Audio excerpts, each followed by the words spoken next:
రేపు మంగళవారం రోజున 2 లవంగాలతో ఇలా చేస్తే రాత్రికి రాత్రి మీ సమస్యలు పోయి డబ్బు వస్తూనే ఉంటుంది. మీ సుడి తిరుగుతుంది. అద్భుతమైన ఫలితాలతో మీ జీవితం మారిపోతుందన్నమాట. చాలా మంచి రిజల్ట్‌నైతే మీరు చూస్తారు. మనం ఏంటంటే లవంగాలే కదా! లవంగాల వల్ల ఏం జరుగుతుంది అనుకుంటాం. కానీ లవంగాల వల్ల చాలా జరుగుతాయండి. చాలా అద్భుతమైన ఫలితాలు వస్తాయన్నమాట.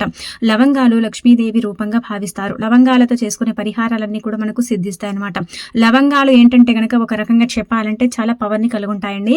అయితే రాత్రి పడుకునేటప్పుడు మీకుండే సమస్యలు కావచ్చు, బాధలు కావచ్చు, ఇవన్నీ కూడా పోవాలన్నా, అలానే కాకుండా మీకు అద్భుతమైన ఫలితాలు రావాలన్నా సరేనండి.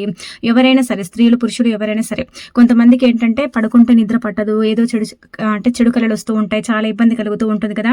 అలాంటి వాళ్ళు కూడా రాత్రి పడుకునేటప్పుడు గాజు గ్లాసులో సగభాగానికి నీళ్ళని తీసుకోండి.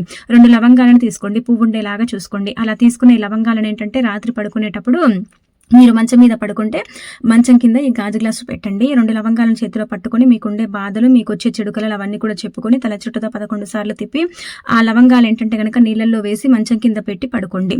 తెల్లారిన తర్వాత మీరు ఆ లవంగాలు నీళ్ళని తీసేసి బజాట్లో అంటే తొక్కని ప్రదేశంలో పోసేయండి, సరిపోతుంది. బయట పోసే వీలు లేకపోతే డ్రైనేజ్‌లో పోసేయండి, సరిపోతుందండి. లవంగాలను కూడా పడేయొచ్చు. ఒకవేళ మంచం మీద పడుకోకపోతే కింద పడుకుంటే మీ తల పైన పెట్టుకోండి. కానీ చేతులు అంటే తాకి పడకుండా చూసుకోండి. దాని మీద మూతలు కానీ ఏవి కూడా పెట్టకూడదనమాట. నార్మల్‌గా వదిలేయండి.